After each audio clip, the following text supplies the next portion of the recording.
Bonjour et bienvenue chers téléspectateurs. Il y a Vérité plus 243. Lelo toujours na souci à comme la bonne information qui toko na yambeli bino mwana mboka mec colonel 1+4 o ba bengi na kombo ya Imwanga Mata Manoki.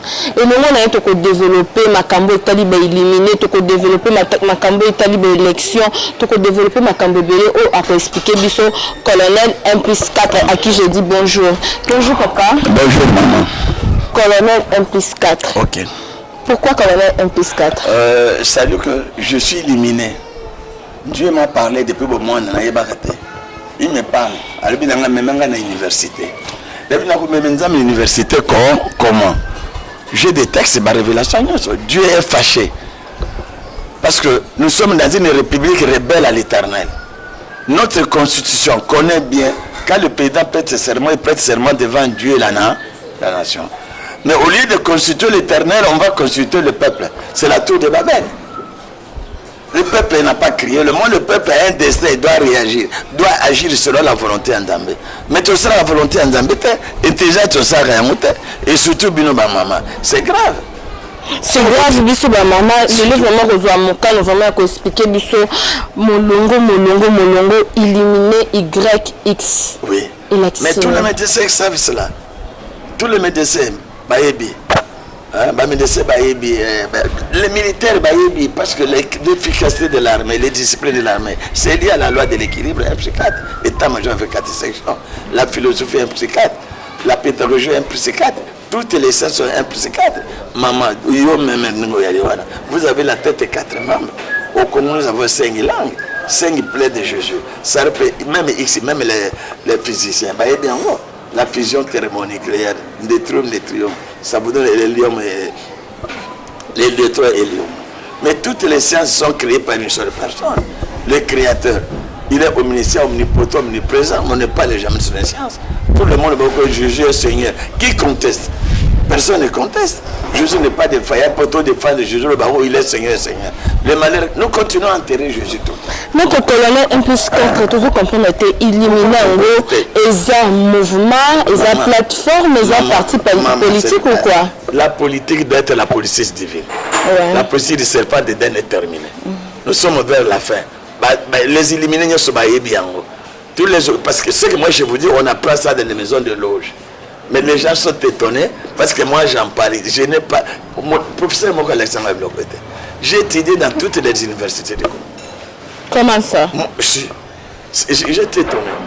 J'ai fait 3 écoles primaires, 3 écoles secondaires, 3 campus supérieurs, 4 campus universitaires. Je me suis dit, mais c'est Dieu qui m'avait préparé. Et puis, ça, on m'a dit acte 13, 47. J'ai été établi pour être la lumière dans le monde, pour apporter le salut aux extrémités de la terre. C'est biblique.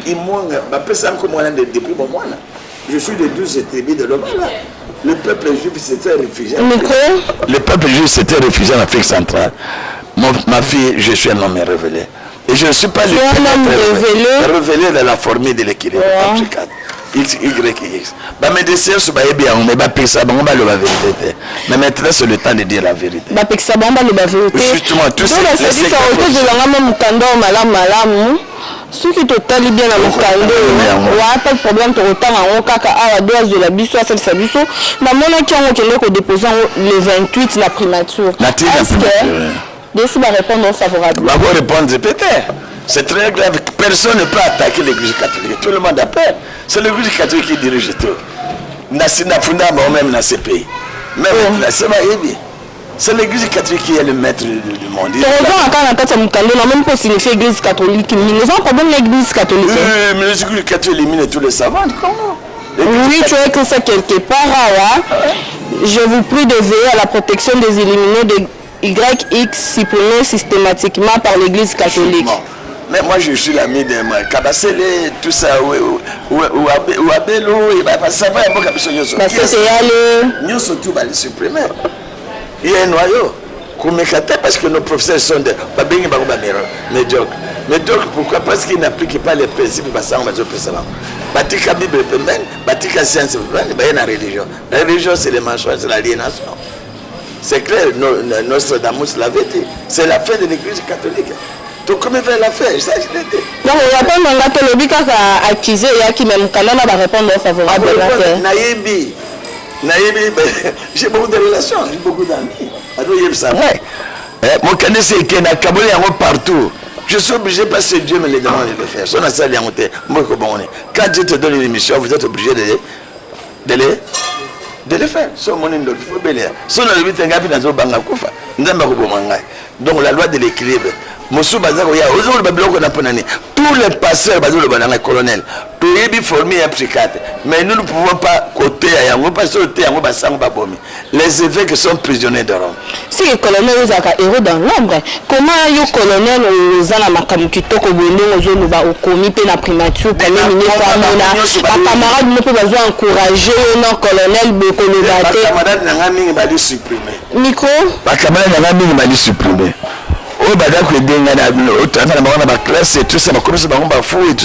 Je vais vous donner la liste. C'est vrai. Parce que Dieu seul qui me protège. Ça va boire la CNPP. La fin de 6 mois, 3 mois. Je ne suis pas fou. Effectivement, les héritiers. C'est-à-dire que l'Église a créé son ordre. Alors, il ne faut jamais changer. Vous êtes en dehors de cet ordre, vous êtes éliminé. Je l'ai écrit là-bas. Tu es éliminé. Quand nous avons commencé la crise non, le Congo, c'est la tête de la locomotive au 3e millénaire. Expliquez. N'expliquez. Mais tu as la carte. Tu as la carte. Mais qu'on a rien. Tu as la carte. Nous avons 4 continents. 5 continents. Et l'Europe, ce sont des rails. Hein? Les wagons, les États d'Afrique, ce sont des wagons. Nous avons 9 pays limitrophes. Hein? Pour le moment, nous avons 4 États. Si on ajoute 4 fois plus 4, ça fait 9. Le Congo est le 10e et le pays. Qui a l'obligation d'enseigner l'intelligence Yanzambe. Et puis il faut voir, la famille, ça va libérer l'humanité. Ça va créer l'équilibre. Maman, c'est ça. Maman, c'est pas enseigner. Pardon. Et un homme équilibré doit avoir le minimum 4 femmes.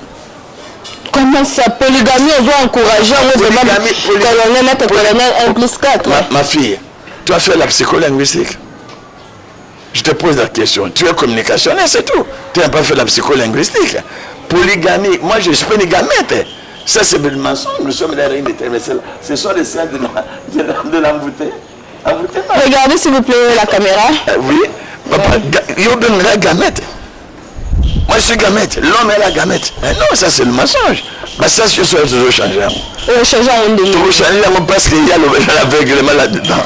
L'aveuglement, on peut expliquer aveuglement aux Isali, aveuglement aux Janéens. Je t'écoute là. Ouais. Tu vois, au commencement était la part.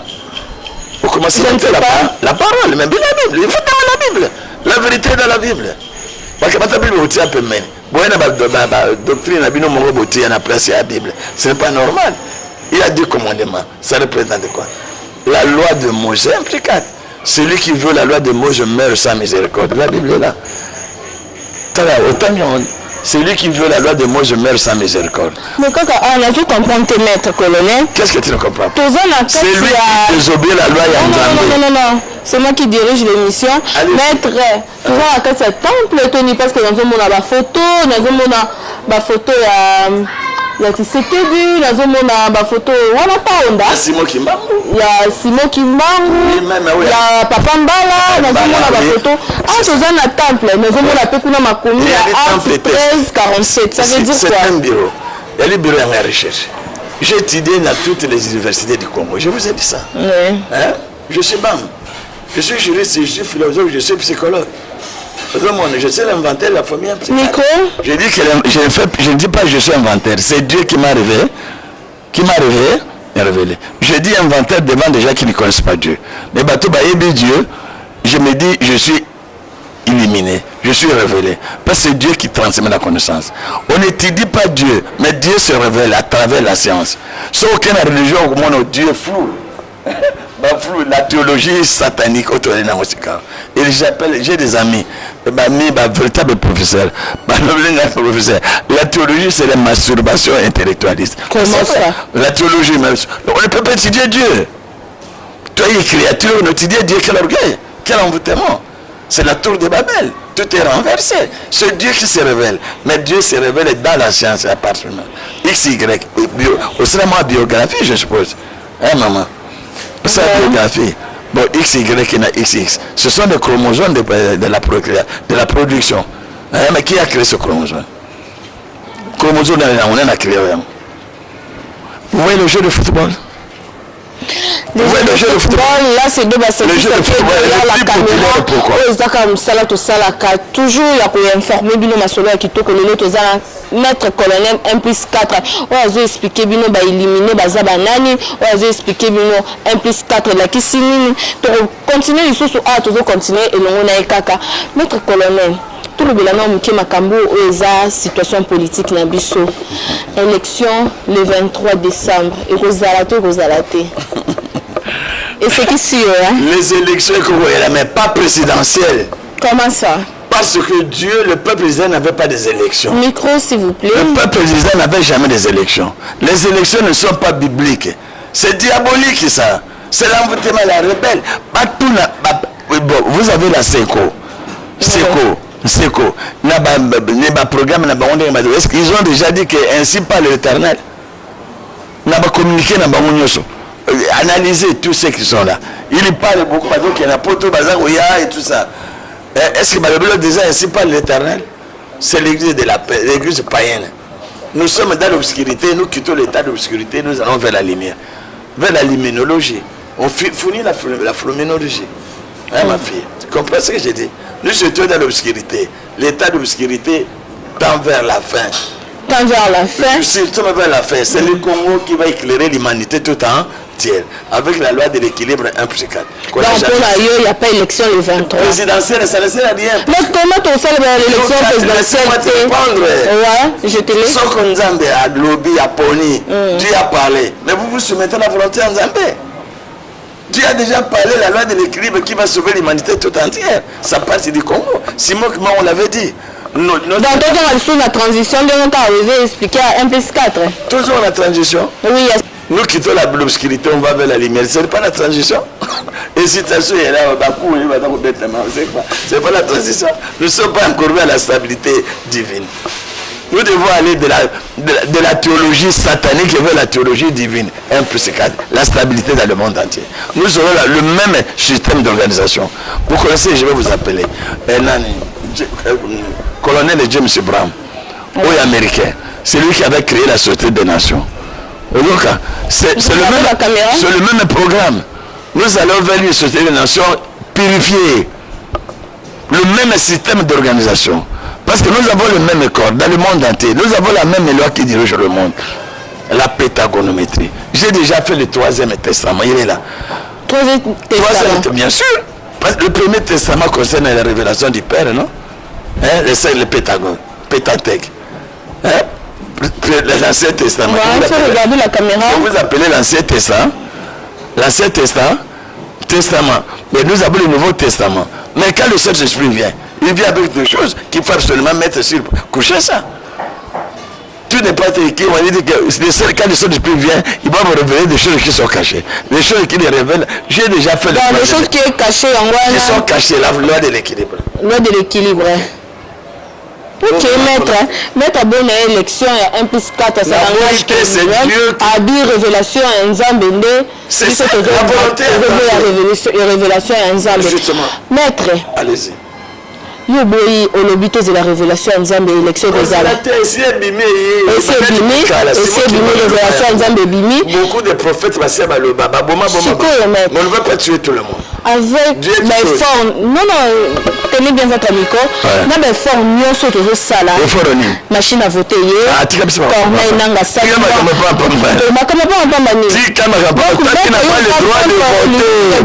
n'as pas le droit de voter. Dieu ne t'a pas dit ça. Comment ça? Expliquez, il faut après ça, le droit de voter. La Bible a comment on va? Le peuple président ne votait pas. Il y a Congolais au Dieu, on ne voter, on désigne la personne. Non, on a 2000, ceux qui ont tali bien, tous les mois, c'est maillot, ils ont ta carte d'électeur. Comment? Ils ont ta carte d'électeur. 4. Moi-même, j'étais candidat en 2006. Non, candidat. J'étais candidat en 2006. Parmi les 7 candidats qu'on avait rejetés. Naboya même au Fitambon. Mais l'État me doit 500 000 $. Si vous voulez que tu aies une élection, Naboya, c'est que l'État me doit. L'air à Mobutu. Nous avions volé beaucoup d'argent. Là, c'est du temps passé. Du temps passé. Le passé est clair. Oui, c'est clair, mais il a fallu autre temps. On a Mobutu. Pas avec Joseph Kabila. Nous avons fait. Il y a 4 présidents, non? Votre micro? Il y a 4 présidents. Kassabou, non? Hein? Après Kassabou, c'est qui? C'était Mobutu. C'était Mobutu. Bon. C'est Mobutu après. Non, moi je vous ai aidé seulement Mobutu.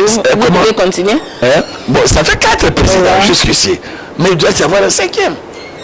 Un 5e, c'est qui? Joseph Kabila. C'est qui va apporter la solution? Je ne voudrais pas citer les noms. Il est le 4e. Mais le 5e, il vient. C'est clair. La loi de l'équilibre. Quand Dieu te donne la responsabilité, après ça, les Ming. Et puis, le président d'Arouloba Ming, si j'avais au moins 15 personnes, mais personne ne l'écoutait. Abouya, regardez l'élection. Pour dire que les défis des élections sont énormes. Alors, il faut un scrutin moins coûteux. Alors, on se met à Congolais, moyen, Moutoumangongé. Moi, je suis à Taladro, Talabinoé. Moi, la bataille, je suis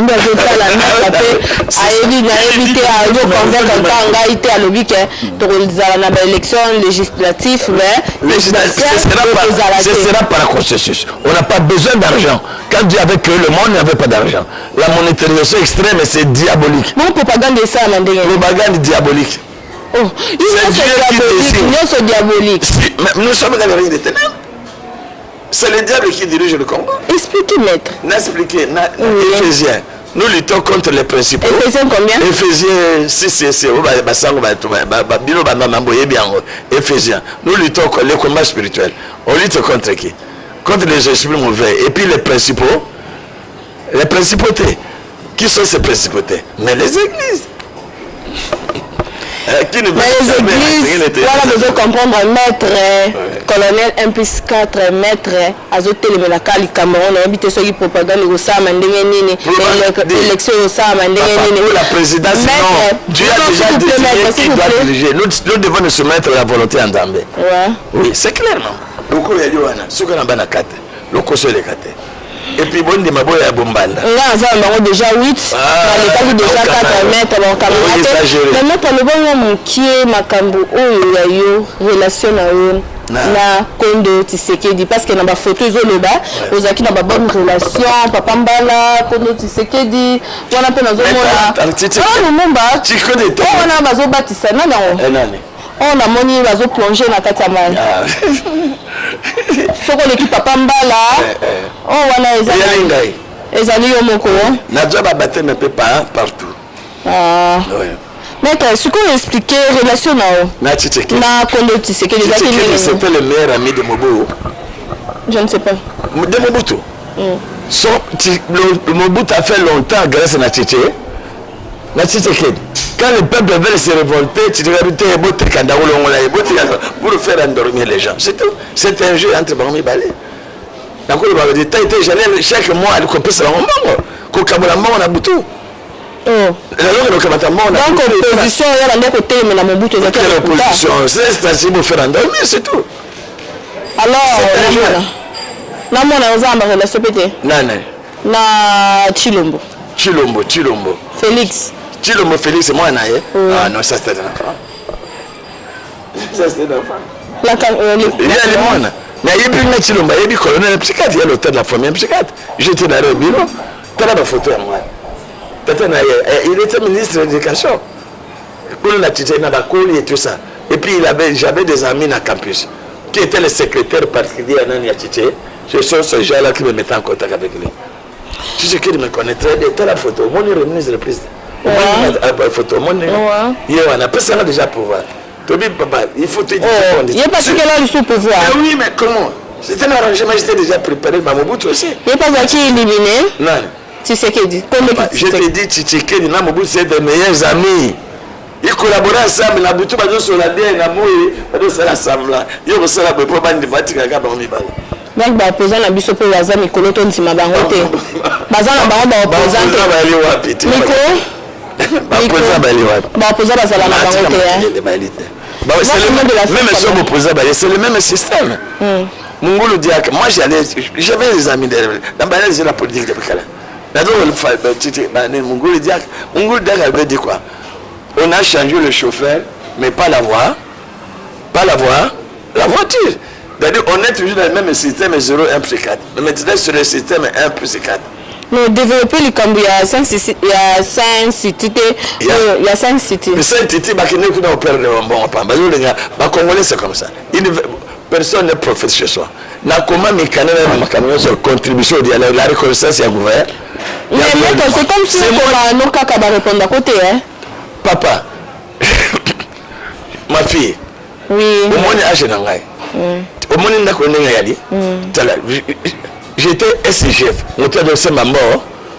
Aussi maman dans l'armée. Et je dispose l'argent la nuit chez toutes les autorités. J'étais fatigué, je n'ai voyagé. Il y a un texte qui nous a voyagé. Maintenant, tu ne voyages pas, ton rôle est ici. Je vous dis la vérité. J'ai écrit beaucoup.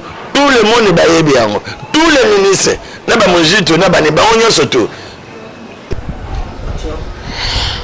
Maître colonel 1 plus 4. Le Libanais est souka parce que TV Zangonga. Ok. Loba. Toujours la sous la cima au développer les sous bah éliminer. Je vous remercie na courage merci parce que beaucoup. Merci. Ok. Parce qu'il n'y a personne qui peut vous détruire parce qu'avec Dieu nous sommes toujours vainqueurs. Je suis avec Jésus, je suis majoritaire. Mboka na biso baye ba rôle nini ba basenye ba jouer. Il y a eu combien de savants basé ba boma. Mais fini, on doit plus venger tous les savants églises catholiques à éliminer. On vit du sang. Fini le problème du sang. Nous avons des soldats. Au civil, moi, on dit Jésus. Parce que vous avez commis beaucoup d'erreurs. Vous signez les pactes avec les satans. Ça, c'est clair. Mais vous l'avez dit aussi. S'il faut signer le pacte avec le diable, je vais signer. Il était le seul honnête comme Émilie.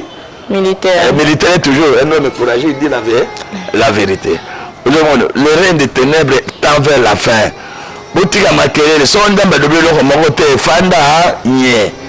Si Dieu ne vous parle pas, parce que Dieu a déjà parlé. Et puis Dieu envoie toujours une personne par période. C'est notre période. Je suis Moïse du Congo, de l'Afrique du monde. Le temps du nationalisme est terminé. C'est le temps de la mondialisation. Mais le mouvement planétaire de la révolution, de la modernité progressiste, divine, non pas régressiste. Voilà la science de MCK.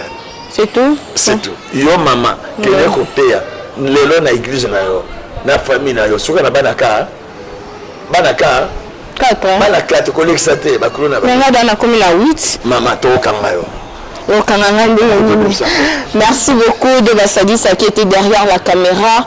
Wana binono surtout vous avez kolanda to comme vraiment la souka na mbela kibino moko ya mboka oyo maître colonel 1 plus 4 o babenge na kombo ya Imwanga Matamanoki yenda za président ya ba éliminer nyonso ya YX bomoni ndenga lobi ndenga développer éliminer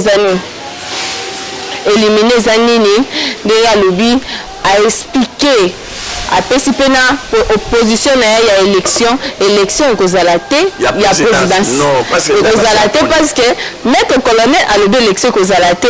Là je tiens encore à remercier la grande équipe technique, les génies de Basadisa. Merci à toi, merci à Dosta TV bozolela bomona Dosta zozo la calamité. Merci beaucoup à Jolie Kinda, Julie Bobette, bino nyonso ba obozwa kaliba kupenza ya kolanda émission la bino vérité plus 243 bana Londres. Merci à vous Honorine Mujinga, merci à vous mon colonel Edo Mbo, merci à vous Héros dans Londres yo mo na Londres sikozolanda. Merci à toi aussi pour des conseils. tokutani bongo mbala ya sima na invité mosusu. Merci beaucoup maître. Merci. Et Sylvie? Oui, merci.